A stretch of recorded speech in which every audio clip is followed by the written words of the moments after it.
Hello, this is Sharon Braley, the owner of Coaching for Success, and this is going to be part two of customer service. Let's bring great customer service back. What has happened to it? I hope you enjoyed part one. If you haven't had a chance to listen to it, you can go to my Facebook page, and it is posted there on www.facebook.com/coaching the letter U for success. And also, you can go to YouTube. It is also posted on YouTube as well. Alrighty, so what I wanted to touch on part two was briefly touch on emails. Um, emails are very good. Again, I said I'm not against emails. I just think that personal phone call is a lot more um, personable, and it also gives that client or customer a chance to hear you, see you, um, or if you're in person, that handshake. I just think it just is much more personable. But with emails, make sure your subject line is accurate, so that people don't just cancel your email or delete your email. So you want to make sure your subject line is correct. You want to start the email with a greeting. Just don't start talking. Say hello, Mr. Jones or Mrs. Robinson, whatever the case is. Um, and then put it as much in the email as you can so that you're not having to go back and forth in that email. A lot of times in emails, things can get misconstrued or misunderstood. Again, because you can't see the person or hear the person, so you don't know how they're actually delivering that message, if it's something out of anger or frustration, or if you just don't know what they meant because you can't hear them or see them. So a lot of times, one of the rule of thumbs that I have in being a leader is after about the second email back and forth, this is that tennis match going on. I send it, you send it back, I send it to you, you send it back again. By that third time, I usually will put in there to have that person call me, or I'll take the initiative myself and just call the person. That way I can clear up anything that is not understood and bring clarity to the situation. And I can also find out if they have any other questions. So again, we're not playing having a tennis match with emails. And that gives them a chance to say, "Oh, I thought that's what you meant, but I wasn't sure." Or, "Thank you so much. I understand now. I misunderstood what you said the first time." So anyway, I just think after that second time back and forth, it's a good thing to just say, "Give me a call when you have an opportunity," um, or for you to take the initiative and call them and say, "Hey, instead of sending another email, I just thought I would just reach out to you, see if I can answer any questions you might have, and clear up anything that you may not understand." So anyway, so emails are good, but just make sure you stay professional. You make sure your subject line is correct, so that it doesn't just kind of get discarded or not read. And also, you want to make sure you're opening with a greeting and closing with a greeting. You also want to put as much details in the email as you can, so that um, again, so it eliminates having a lot of questions and going back and forth. And then if you do find yourself in an email tennis match, I would say just pick up the phone, as I did in part one. Pick up the phone, give them a call, and clear up anything that they may be misunderstanding.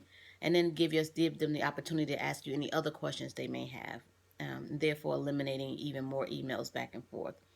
So that's pretty much all I want to say on emails. Just keep in mind, if you have a logo or business address signature, use that as well.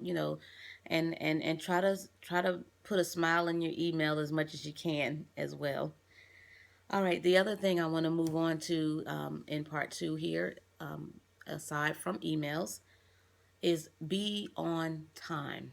Now, this is a big one. We have to learn how to be respectful of people's time. Time is something that you cannot get back. So we want to be purposeful and intentional with our time. So one of the things that I have noticed, and a lot of people say, we're on CP time. That just drives me up a wall. No, personally, I don't operate on CP time. I operate in excellence. And excellence means I start on time, I be on time, and I respect other people's time. So what you want to do in your business. If you set a meeting up with somebody, if you're whether you're meeting them in person, whether it's going to be a conference call, um, whatever the scenario, Skype, FaceTime, however, make sure you're on time. Actually, you get there a few minutes early. Um, or be on the call a few minutes, 5 minutes early. That way, when they come on, you're already on and you're positioned and you're ready. You've moved all your distractions so you can give them your undivided attention. Um, but it's important to be on time because time is precious, and we have to learn how to be very respectful of people's time, the same way we want people to be respectful of our time. If I set an appointment with you and I get there and I'm supposed to be seen at 8 and it's 9:30 before I get seen, that is not good business. That's a mismanagement of time. If you and if you find yourself in this situation and you may need help in that area, you may want to set some alarms, use your calendars on your phone or your iPad or whatever you have now or laptop, something that will kind of trigger you, maybe have it go off 15 to 30 minutes prior to that appointment so that you can make sure you're in place and on time. Um, there's a lot of things you can do to try to make sure you're doing better with time and managing that time more effectively. Um, so that's a really big one because a lot of times um, people have taken it in their mind that I'll just show up late because they're not going to start on time anyway. Well, unfortunately, if you're dealing with coaching for success, if you show up late, you have missed something, because we really do strive to be on time. If we have an event, we strive to start on time, and we also try to end on the time that we said on the advertisement because we know that again your time is precious and you may have other things you need to do even afterwards. So the main thing I'm saying is be cognizant of the time. Come up with ways. Think about, okay, if I'm struggling in this area, how can I improve in this area? What tools are out there to help me in this area? I know my master his coach gave me one tool called any.do. That's ANY period DO. And you can download that app on your phone and you can schedule it to pop up, to come up on a certain day and at a certain time, and it'll remind you what you have to do today or what time your meeting is today or whatever you want to program in there. It'll remind you at the time that you have scheduled it to remind you. So there are tools out there that can help us to have better time management and to make better use of our time, and that can help us so we can be on time and be a people that operate in excellence. We have to be those that whatever we do it unto the Lord and not unto men.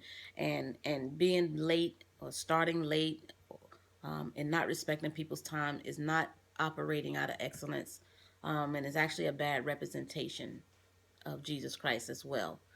So whatever we do, whatsoever you do, do it heartily as unto the Lord and not unto men. Also do it in a spirit of excellence.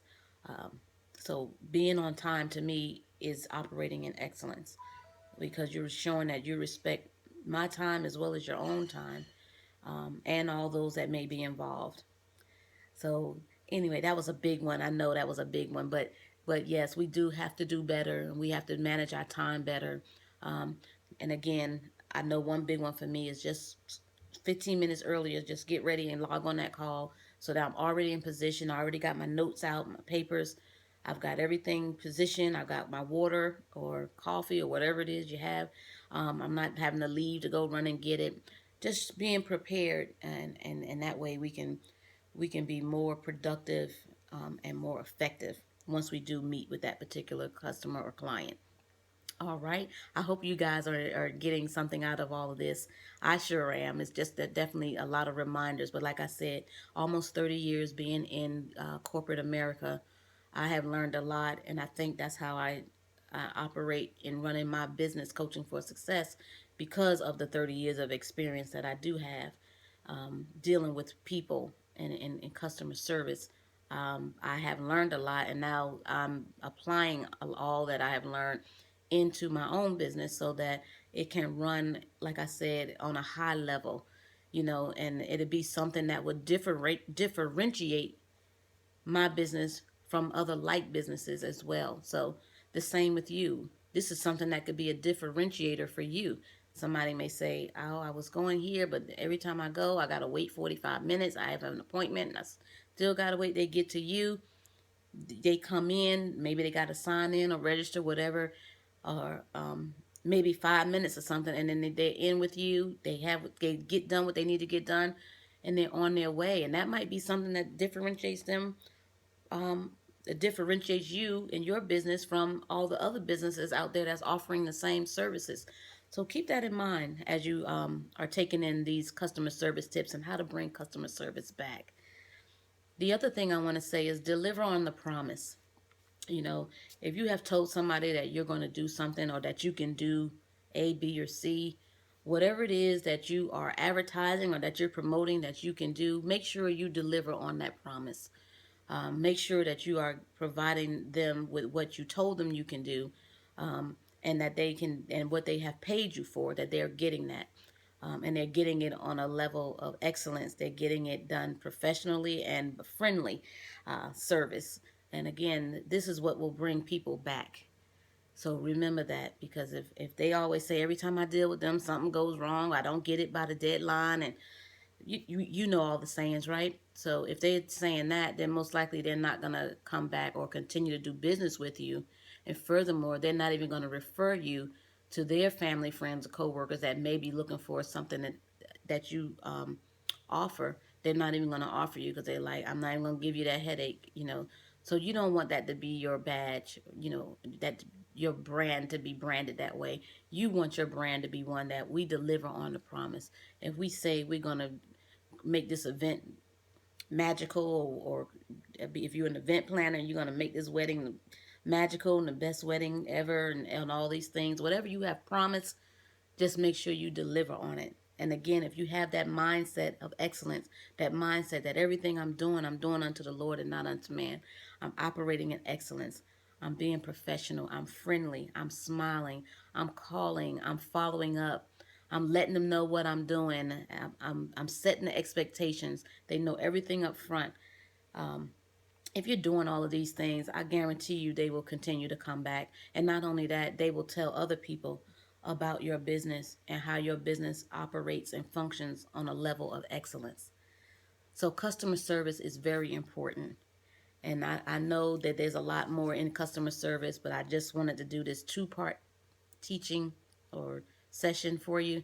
As I said, part one was posted on Thursday onto the YouTube and on my business Facebook page. You can find it there. Again, that's www.facebook.com/coaching the letter U for success. Alrighty, and you can find it there, and all you have to do is click on it and it'll play for you. Or you can just go on YouTube and type in either my name, Sharon Braley, or you can type in what has happened to customer service. Either way, or customer service, and it'll find a video for you. But anyway, I hope this has helped you. Let's pray. It's time for us to come up as a people. We talk about being business owners and supporting one another, but we also got to bring that service. We got to bring it and bring it right. We got to operate in it right. We got to be professional. We have to be friendly. We have to be those that are delivering on the promise. So just because you start a business don't mean that I just have to support it, but you have to be functioning in the level that would draw people that come to you and want to continue to do service with you and do business with you. And that goes for all of us. So as we have started this second quarter of the year, let's really think about where we are in our business. Am I providing great customer service, or am I just mediocre? Because again, that may be the differentiator between someone choosing your business over another business. So we want to provide great customer service, and we want to continue to service you and to keep you as our customer and our client. So I thank you so much for your time once again. And again, my name is Sharon Braley. I am the owner of Coaching for Success, which is all about moving you forward. Our goal is your results, and we do that by educating and empowering you. And we also have other services where we have personal coaching, group coaching, teleclasses. We also have seminars, workshops. We do all of those types of things. Those are the services that we